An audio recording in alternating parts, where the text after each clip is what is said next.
Russian Communist Party renews its full support for Syria against foreign aggression.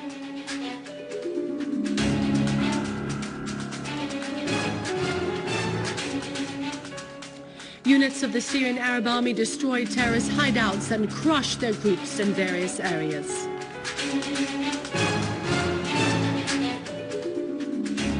A candle march in Majd al-Shams to show mourning for the victims of the terrorist explosion in Damascus.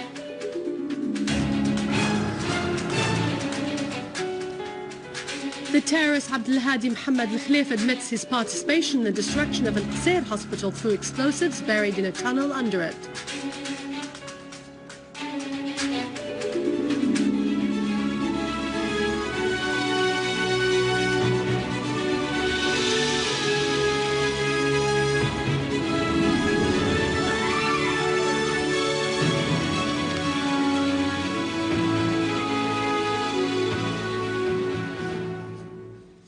Good afternoon, welcome to our news bulletin. I'm Dania Nizam.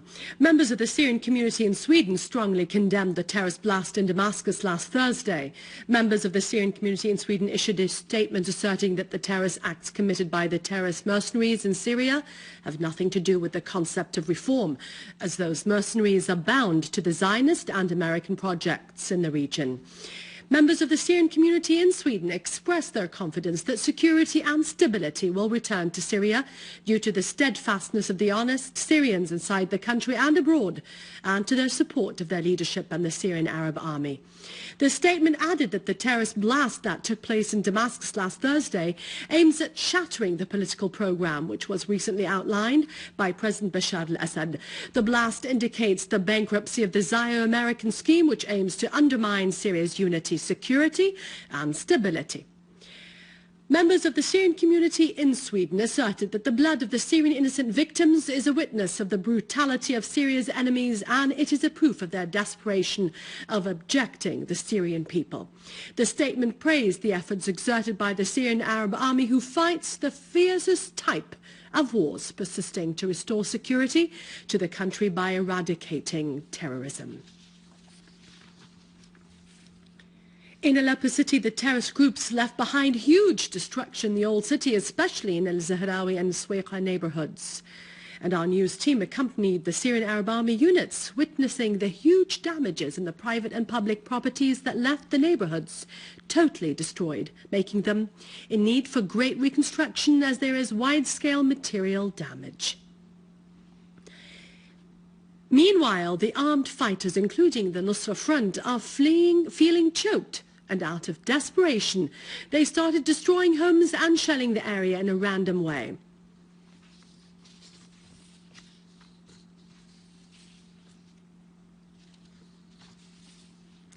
A military source said that a unit of our army confronted a terrorist group as it tried to attack a military position in the area of al-Nabik in the Damascus countryside and inflicted heavy casualties among the terrorists at dawn today. In the last 2 days, our valiant armed forces also confiscated wireless equipment, RPG launchers and 20,000 electric keys prepared by the terrorists to make explosive devices.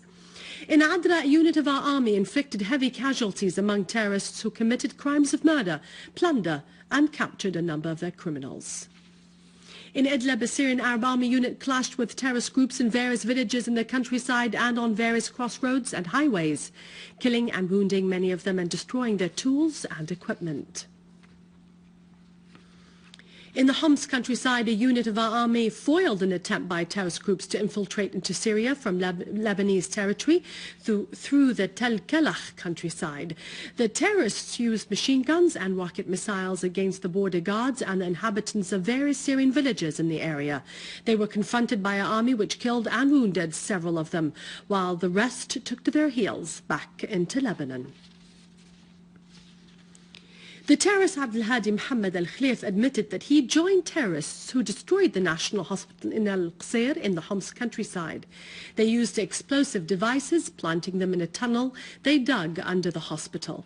The explosion led to the death and the wounding of a number of nurses and medical personnel. The terrorist admitted on Syrian TV that he joined the terrorist group led by Muhannad Ghannoum, also known as Abu Bakr, with 25 armed terrorists. He admitted that they dug the tunnel from the house of the Harba family. The tunnel was nearly 300 meters long.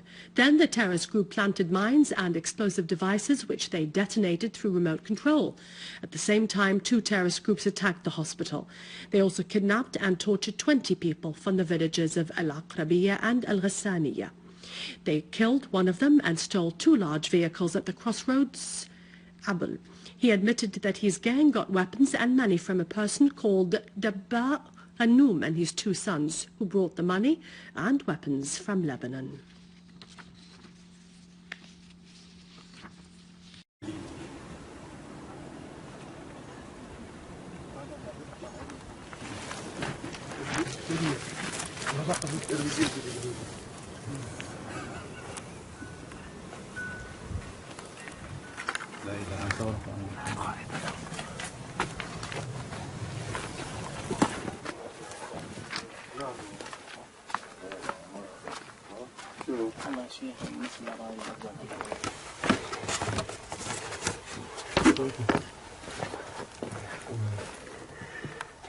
الله يتمم علينا بالخير وما بالنصر.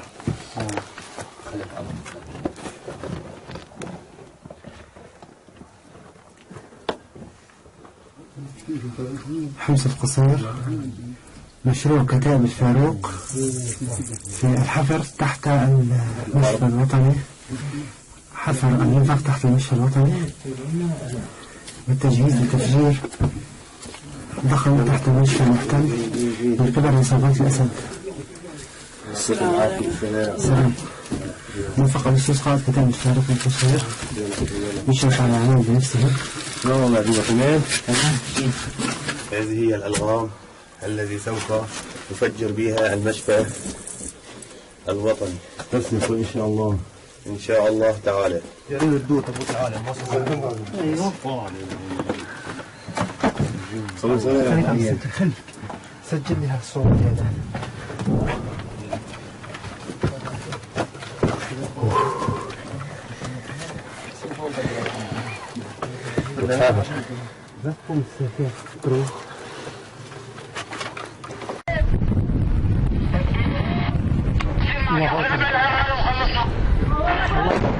الله أكبر.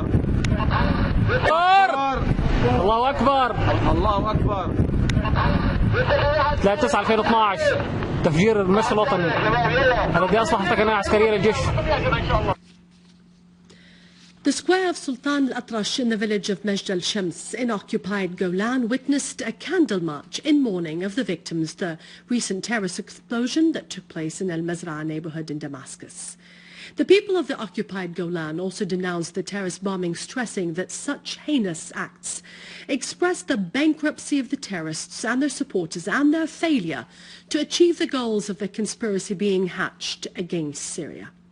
They affirm that such acts will neither affect the Syrians nor their determination to achieve the comprehensive national reconciliation and go ahead with the reform process.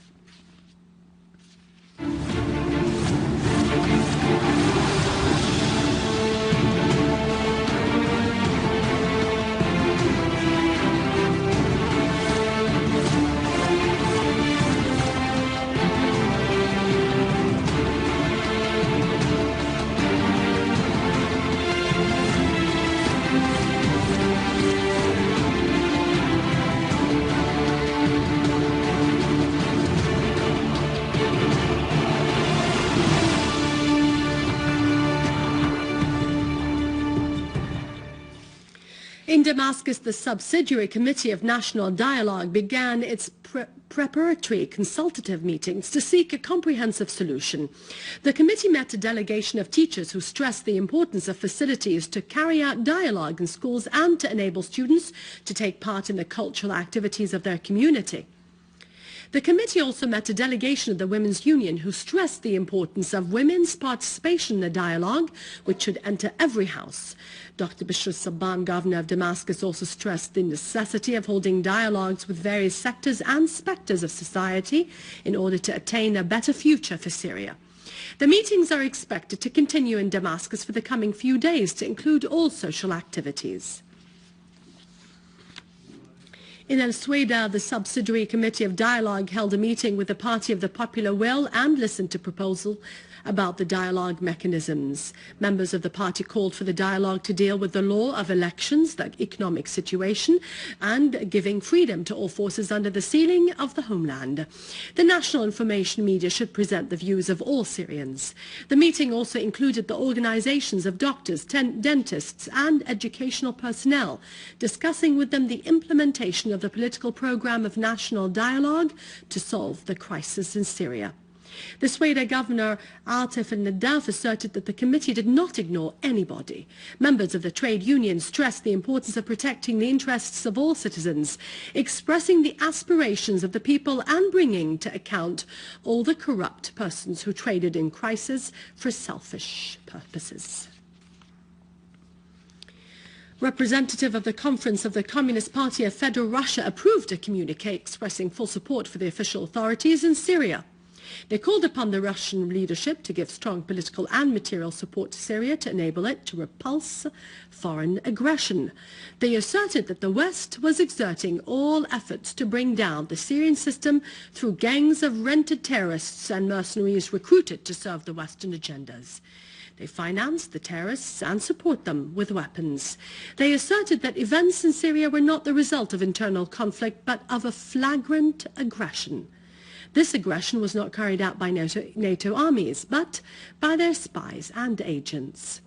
The Russian communists asserted that the West was showing unprecedented hypocrisy, claiming to be combating international terrorism, but at the same time, the West utilized the most abominable terrorist organization to destroy Syria. The communique pointed out that the West does not like Syria's independent policy. Therefore, world imperialism is trying to bring down the legitimate Syrian authority under the false pretext of democracy.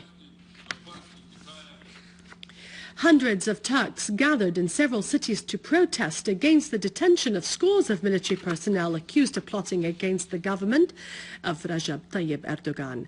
They called for justice and the release of those detained. The Labour Party called for forming a front against Erdogan's government and its hostile policies against Syria. This is it for our news for today. For more information, you can visit our website, syriaonline.sy. After the break, it's Vani Kanashian bringing us Syria's latest economy. From me, it's God bless you and long live our beloved Syria.